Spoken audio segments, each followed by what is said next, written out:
Hello. The world is seeing COVID continuing. In India, they say the numbers are coming down. And certainly in Chennai, it appears to be so because the daily numbers are in the low double digits. Perhaps COVID is receding, maybe it is not. It is wise to remain careful at all times and not take this dreaded illness for granted. We have been through so much in the last 2 years, and sometimes we look back in wonder, did all this really happen? Have we really survived all these difficult times? Was there any other pandemic like this? And then when we look back in history, we see that exactly 100 years earlier, we had what was known as the Spanish Influenza. That was the pandemic that shook the entire world at that time. It was said that almost 50 crores people were afflicted by the Spanish influenza, at that time 25% of the world population, and 5 crores among them actually died. That was the pandemic of its time. The Spanish influenza came up during the First World War, and it had certain remarkable parallels to what we have seen in COVID. In COVID, we have seen debates as to what was the origin of the disease. Similarly, there were debates as to how the Spanish influenza came.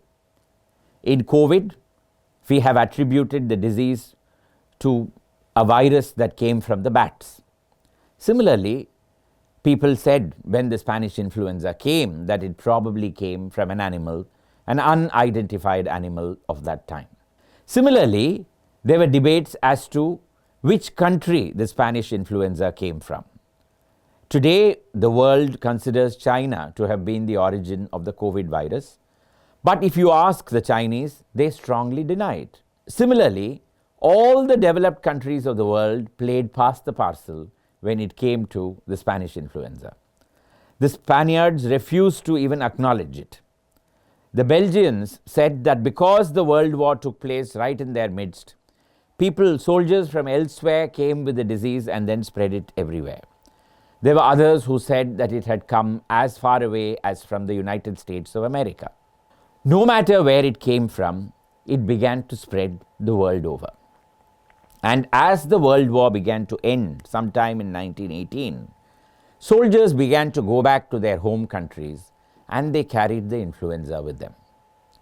If the viral exposure was heavy, death was a certainty.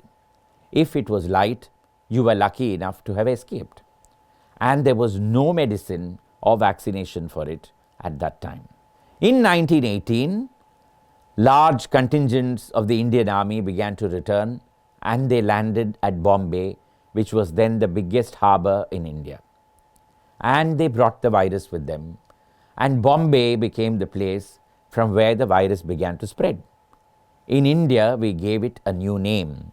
It was known as the Bombay Fever. Just like the Europeans did not want to acknowledge it, I'm sure the Bombayites must have, or the Mumbaikars as we call them today, must have also refused to acknowledge the illness. But it did come. And finally, it came to Chennai or Madras. You must remember that in 1918, the population of Chennai was 5 lakhs. And out of that, 3,000 people died in the first year of the Spanish influenza. That was quite a large number.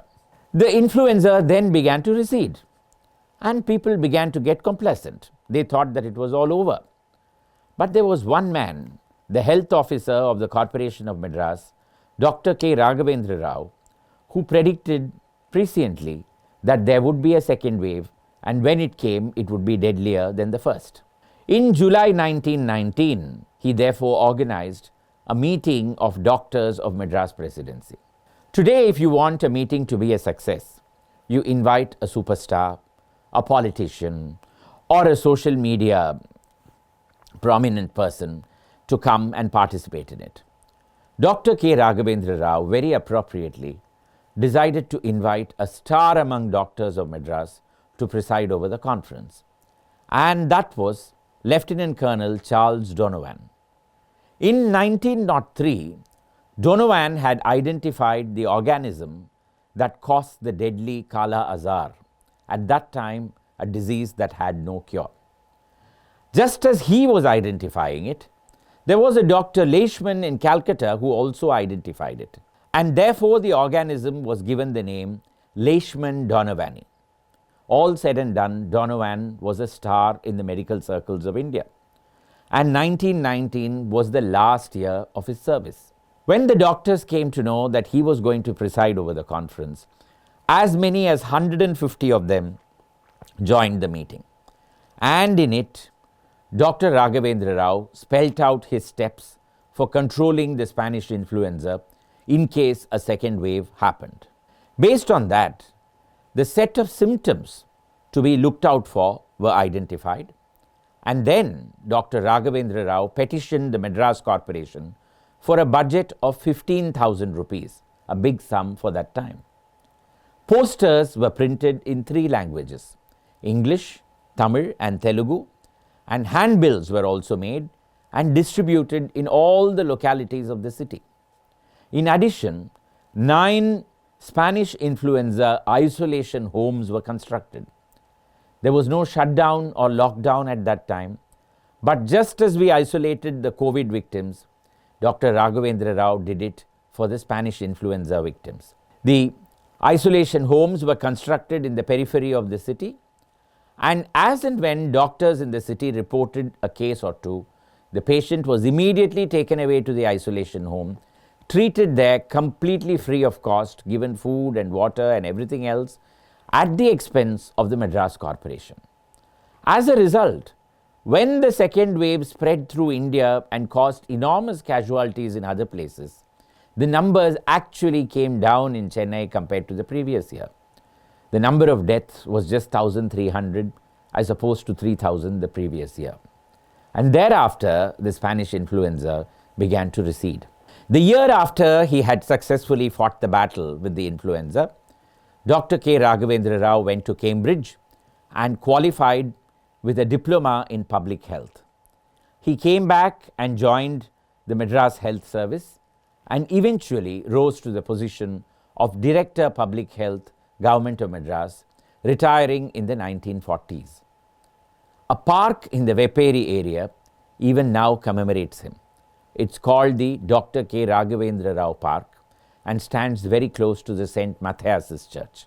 Dr. Raghavendra Rao's family later gave away the house in which he resided to the Children's Garden School in Mylapore, and that is where the school still functions from, off Radhakrishnan Salai or Edward Elliot's Road as it was known at one time.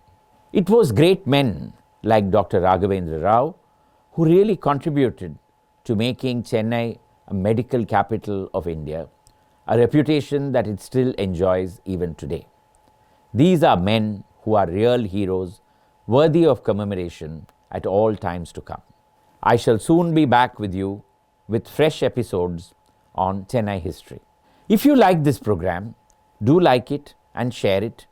And if you have any questions, please post them in the comment section and I'll soon be back with you with an answer if possible. Thank you and bye for now.